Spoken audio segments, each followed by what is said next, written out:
파이 네트워크를 둘러싼 여러 움직임을 한 번에 연결해서 바라보면 지금 진행 중인 일들이 단순한 이벤트 나열이 아니라 거대한 경제 인프라를 향한 설계도라는 걸 알 수 있습니다. 오픈마인드 투자, 게임 생태계 구축, 파이페스트, 도메인 경매까지 각각 따로 보면 작은 프로젝트처럼 보이지만 큰 퍼즐의 조각들에 가깝습니다. 이 퍼즐이 하나로 맞춰지는 순간 파이는 게임 코인을 넘어서는 전혀 다른 단계로 올라갈 수 있습니다. 블록체인 업계 전체로 시야를 넓혀보면 핵심 키워드 중 하나가 바로 실물, 자산 토큰화입니다.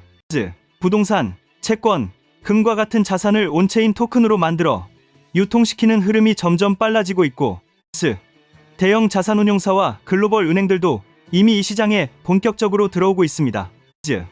규제와 투명성이 중요해질수록 온체인 자산은 더 이상 선택이 아니라 필수가 되어가는 분위기입니다. 이때 파이의 오픈마인드 투자를 단순한 AI 로봇 회사 지원으로만 보면 전체 그림을 놓치게 됩니다. 파이 노드 네트워크가 가진 유효 컴퓨팅 파워를 실제 비즈니스에 연결하려는 시도로 보는 것이 더 정확합니다. 전 세계 수십만 개에 달하는 노드는 블록 검증만으로 24시간을 채우지 않습니다. 남는 연산 능력을 AI 모델 학습이나 추론에 활용할 수 있다면 노드 네트워크는 그대로 분산형 컴퓨팅 인프라로 변신하게 됩니다. 실제로 파이와 오픈마인드는 이미지 인식 AI 모델을 노드에서 돌려보는 개념 증명 실험을 진행했고 노드 운영자들이 직접 연산 작업에 참여하는 구조가 가능하다는 걸 보여줬습니다. 여기서 중요한 것은 정말 연산이 돌아가느냐를 넘어서 이 과정의 대가를 파이코인으로 지불할 수 있다는 지점입니다. AI 개발자는 저렴한 연산력을 구하기 위해 파이를 매수하고 노드 운영자는 연산력을 제공하고 파이로 보상을 받는 순환 구조가 만들어집니다. 이 순환 구조가 강해질수록 파이에 대한 수요는 단순 투기가 아니라 서비스 이용료에서 발생하게 됩니다. 노드 운영자 입장에서는 파이를 바로 시장에 던지기보다 생태계 안에서 다시 사용하거나 장기 보유할 유인이 생깁니다. 개발자 입장에서는 비싼 클라우드 대신 분산 노드에서 연산을 구매할 수 있다는 비용 절감 효과가 생깁니다. 이런 구조가 곧 파이의 실질적 내재 가치를 떠받치는 기반이 됩니다. 두 번째 퍼즐인 CD게임즈, 역시 단순 게임 파트너십으로만 보면 아쉬운 부분이 많습니다. 이들이 구축하려는 것은 HTML로 기반의 웹3 게임 허브이며 각종 API와 분석 도구로 개발자 친화적인 환경을 만드는 것이 핵심입니다. 모바일 웹을 가리지 않고 접속 가능한 구조, 실시간 데이터 분석, 빠른 개발을 돕는 툴이 결합되면 자연스럽게 여러 게임이 이 플랫폼 위로 올라오게 됩니다. 게임이 중요한 이유는 이 공간이 소액 결제의 실험실이기 때문입니다. 아이템 구매, 보상 수령, 유저 간 거래처럼 수많은 작은 결제가 빈번하게 발생합니다. 만약 이 모든 결제와 보상이 파이로 이루어진다면 수천만 명의 사용자가 별도의 강의 없이도 파이 결제에 익숙해지게 됩니다. 이렇게 몸에 밴 결제 습관은 이후 오프라인 상점, 온라인 커머스로 확장될 때 큰 마찰 없이 이어질 수 있습니다. 파이 도메인 경매는 파이 생태계, 경제 모델을 미리 보여준 세 번째 퍼즐입니다. 경매 기간 동안 수많은 입찰이 이루어지고 상당한 양의 파이가 실제로 소모되었습니다. 특히 인기 도메인에는 큰 금액의 파이가 몰리면서 파이오니어들이 단순 가격 투기보다 미래에 쓸모가 있을 것 같은 디지털 자산을 확보하는데 기꺼이 파이를 사용한다는 점이 확인되었습니다. 도메인은 웹3 시대의 디지털 부동산과도 같으며 향후 서비스가 늘어날수록 가치가 커질 여지가 큽니다. 이 도메인 경험은 실물 자산 토큰화로 향하는 징검다리 역할을 합니다.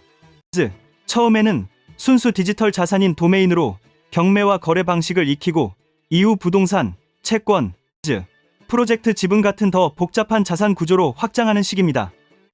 글로벌 시장에서는 이미 부동산 펀드, 상업용 빌딩, 에너지 프로젝트 등이 온체인 토큰으로 전환되고 있습니다. 파이 블록체인이 여기에 연결된다면 파이로 실물 기반 토큰을 사고 파는 구조도 충분히 상상할 수 있습니다. 네 번째 퍼즐은 신흥국 중심의 사용자 분포입니다. 파이오니어 상당수가 전통금융 인프라가 부족한 국가에 집중되어 있고 이런 지역에서는 모바일 머니나 디지털 지갑이 은행 계좌를 대체하는 수준까지 성장하고 있습니다. 해외 노동자의 송금 수요도 큰데 기존 서비스는 수수료가 높고 시간이 오래 걸리는 문제가 있습니다. 즉, 이런 환경에서는 빠르고 저렴한 디지털 자산 기반 송금이 자연스럽게 매력적인 대안으로 떠오릅니다. 즉, 파이패스트와 맵 오브 파이는 이런 시장에 파이가 스며드는 시작점입니다. 즉, 실제 상점에서 파이를 결제 수단으로 받는 사례가 쌓이고, 즉, 지도에 파이 사용 가능 매장이 하나둘 등록되면서 지역 경제와 파이 생태계가 직접 연결되기 시작합니다. 즉, 앞으로 낮은 수수료와 빠른 정산을 무기로 한 송금 서비스, 그리고 비자 마스터카드 같은 네트워크와의 연동이 더해진다면, 즉, 파이는 신흥국에서 강력한 결제, 송금 인프라로 자리 잡을 수 있습니다. 즉, 이 모든 퍼즐이 합쳐진 형태가 바로 파이가 노리는 3층 경제 구조입니다. 즉, 첫 번째 층은 게임과 엔터테인먼트 영역에서 결제 습관과 사용자 풀을 만드는 단계, 즉, 두 번째 층은 노드의 유휴 컴퓨팅을 활용해 분산형 AI 인프라를 구축하는 단계, 즉, 세 번째 층은 로컬 상권과 실물, 디지털 자산 거래까지 아우르는 결제 투자 인프라를 완성하는 단계입니다. 즉, 각 층은 따로 존재하는 것이 아니라 서로 수요를 만들어주며 파이의 가치를 뒷받침합니다. 즉, 결국 관건은 이 설계도가 실제로 구현되느냐입니다. 즉, 게임 허브가 얼마나 많은 유저를 끌어들일지, AI 컴퓨팅 모델이 실제 사업으로 자리 잡을지, 파이패스트와 도메인 경험이 실물 자산 토큰화와 글로벌 결제로 이어질지, 즉, 시장에 풀리는 물량을 생태계 수요가 흡수할 수 있을지가 모두 중요합니다. 즉, 성공한다면 파이는 기존 송금 특화 코인들과 전혀 다른 길을 걷게 될 것이고, 실패한다면 또 하나의 실험으로 남을 것입니다. 즉, 확실한 건 파이가 단순한 게임 코인을 만드는 것이 아니라 분산 컴퓨팅, 자산 토큰화, 국경 넘는 결제를 한데 묶는 경제 인프라를 향해 나아가고 있다는 점입니다.